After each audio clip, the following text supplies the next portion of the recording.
Okay, so Macbeth Essay, explore how manipulation is presented in Macbeth. Let's have a little look at this. So, during this play, manipulation is used throughout as a way of imposing one's own desires onto others. Shakespeare makes use of this quite frequently, and Lady Macbeth is an atypical Jacobean character who uses manipulation frequently in Macbeth. The witches also use manipulation as they mislead Macbeth when speaking about their prophecies. Okay, pretty good intro. What I would say is remember to introduce the text, the writer, so Macbeth, Shakespeare, and also the context.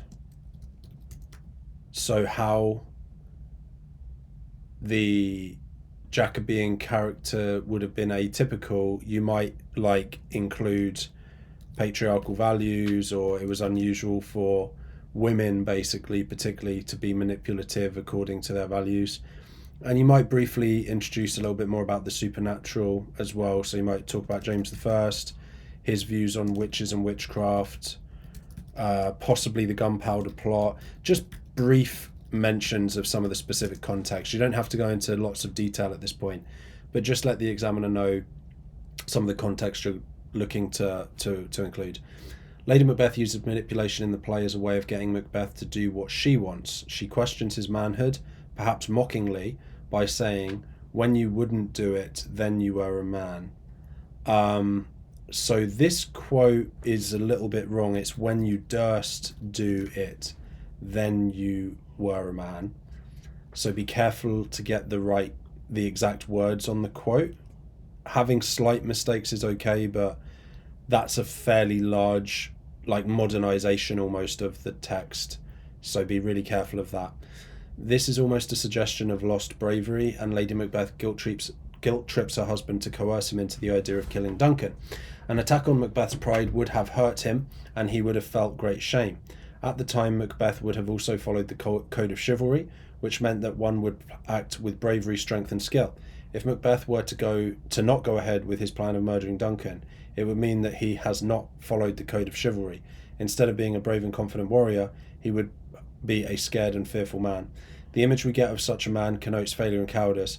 Lady Macbeth's close and personal relationship also means that she can manipulate him in such ways as he trusts and loves her dearly. Okay, so unfortunately there's quite a bit that needs doing on this one. So the quote needed to be correct to the original Jacobean English. The idea of guilt tripping and coercing her husband into killing Duncan, that's true. The only issue is that this attempt. Oh wow! I didn't mean to do that. I meant to do this. This attempt fails because he goes on to say, "Prithee peace. I dare do all that becomes a man who dares do more is none." So he actually doesn't feel shame. He realizes that he is a brave warrior and that he has acted out the code of chivalry. Nothing wrong with that as a context idea. I think that your idea that by not killing the king he's not being chivalrous is a little bit wrong. I think that not killing the king would be chivalrous. So this is a bit twisted. The idea of if he doesn't kill the king, he's not being brave and strong. The code of chivalry would certainly not include killing your king. So this needs quite a bit of work.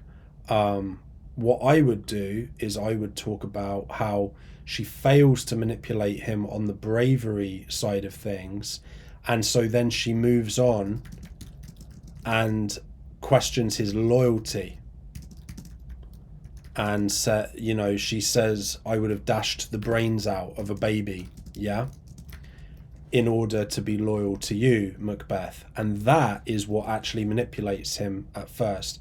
And then the manipulation continues when she tells him the plan that they could do in order to be successful. So yeah, bit of work on that one. Macbeth at the start of the play is an accomplished and respected warrior, arguably with a sense of compassion. However, Lady Macbeth manipulatively uses this against him, and she says that I do fear thy nature is too full of the milk of human kindness. She attacks his tender-hearted persona as he is hesitant to murder the king. He wants to do things as a good man, he doesn't want to cheat. The connotations of milk are also quite mild, gentle and pure. At the time, no man would have wanted to have those qualities associated with themselves, as men were supposed to be self-assured, brave and strong people. Essentially, she implies that he is too kind to kill the king. Nevertheless, Lady Macbeth will see to it that Macbeth gets what has been promised and will bring him around to her way of thinking. Macbeth himself is not excessively and madly ambitious. He has no desire to kill Duncan until Lady Macbeth plants the thought in him. She employs his gullibility in the witch's words and uses this against him, as he is afraid to take the required actions to achieve his goal of getting the throne. So this paragraph, my main issue with it is you've spent a lot of time exploring and explaining the plot of the story, and that is something that you don't want to do for a higher level answer. This is lower level answer material for that reason. The idea of her husband being too full of the milk of human kindness, and the idea that that suggests he's not brave and that wouldn't have been good for men at the time, or typical for men at the time, is a good start. But then instead of going on and saying she's going to, explaining the plot, what you should instead do is you should include a second quote.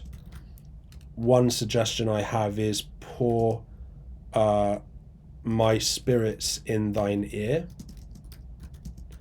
So she's using figurative language here, metaphor, right, to convey the idea that she will do anything, she will say anything she needs to convince him and manipulate him. Okay. Another option that you could go with on this one is you could talk about how she asks for strength. So she says, unsex me here and fill me from the crown to the toe top full of direst cruelty. So she's asking for power and leadership against her husband, which again would have been really unusual in the Jacobean era. No context in here at the moment, really. You've done a little bit about how men should be brave and so on, but it's not particularly strong context. With the pour the spirits in mine ear, you could say subversion of gender expectations. Women would not typically have led their husbands at the time. Unsex me here, you could talk about how blasphemous and shocking this would be to a Jacobean audience, that she's going to the supernatural and asking for their help. That would have been seen as incredibly foolish and bad. Additionally, the witches use manipulation as a way of toying with Macbeth. They deceive Macbeth through their prophecies as they lead Macbeth to believe that he is untouchable. None of the women born shall harm Macbeth. That is nearly right. It's none of woman born shall harm Macbeth. I know that doesn't work for spell check, but that is the wording. You probably wouldn't get penalised for a small slip in the quote like that. But again, just be really careful to make sure you get the quotes exactly right, or as close to exactly right as you can. This equivocal statement excludes the fact that Macduff was born by caesarean section, as mentioned in the play, when he was untimely ripped from his mother's womb. The witches clearly use manipulation and deception to trick Macbeth, as they know that Macbeth will blindly believe them, no matter what future ramifications lie ahead. In the Jacobean era, society believed in witches and also thought that they were possessed by demons and were associated with the devil. Nonetheless, Macbeth still makes the decision to listen to them without considering that what they say may not be true in all respects. Their dishonesty goes unnoticed by Macbeth, as he tends to rashly and abruptly make choices throughout the play without thinking about the consequences. There's a lot more potential in this paragraph overall. I'd say this is your best paragraph. So what I would want to do again is a second quote. You've mostly kept it to one quote. You've added this like little secondary kind of quote here that you haven't really explained. I want 2 well explained quotes per paragraph. So you want to talk here about potentially the witches manipulate Macbeth so much that he says, even till destruction sicken. So that's a pretty interesting quote in terms of he's willing to sacrifice everything, all of Scotland, all the people, everything, even till destruction sicken. Answer me what I've asked you, or show me the prophecies that I've asked for. So I would analyze that. Or the witches say, by the pricking of my thumbs, something wicked this way comes. And that's an incredible quote, because what the witches are basically saying is, we've turned Macbeth so evil that we barely recognize him. He's so wicked that even us, the witches, the epitome of evil, look up to him as a wicked being or creature for the terrible things he's done. Okay. The Jacobean audience, the idea that they would have shied away from witches and been scared is a good start, but definitely include more specific context as well. James I, James I, Puritan Christian king, increased the search for witches and witchcraft in his reign. And also, I would say, wrote demonology, right? The book Demonology, and you could talk about that. And they're all much more specific context things you could add. Ultimately, the use of manipulation in this dramatic tragedy indicates that people cannot fully trust and rely on one another, as they will unhesitatingly use manipulation, deception, and subterfuge, great word, to gain their way. This message would have been felt throughout the audience, as this play was very controversial and conspicuous. I'm not sure what that means, if I'm honest. Throughout the play, not only Lady Macbeth and the witches, but almost everyone uses manipulation, whether consciously or subconsciously, to influence others. Not a bad conclusion. I'm not sure what this bit means. The audience weren't specifically controversial or conspicuous. I think the audience would have been maybe a bit more suspicious of things because of the gunpowder plot. You could have mentioned that here. The idea that all of the characters use manipulation in different ways to influence others, that's true. You might bring in how even the good characters like Malcolm manipulate Macduff to check his loyalty and stuff. But yeah, the conclusion isn't too bad. I just think that you need to be careful with sentences like that. I would honestly give this a level 5 as it sits, maybe even a level 4. It's kind of a mid-low level 5, maybe a high level 4, which I know is a bit on the lower end. The issue is, make sure that you use 2 quotes per paragraph and analyze them clearly, okay, and confidently. So include language devices more often. Some comment on structure can be good. Integrate Glavis. At the moment we haven't really got any integrate Glavis. At the moment we don't have really much Glavis at all, so that's comments on genre. So the fact it is a tragic play, I think manipulation definitely ties into the tragedy of the play. Language, you have done some of that, but you need to be more specific with the devices in the quotes you've picked.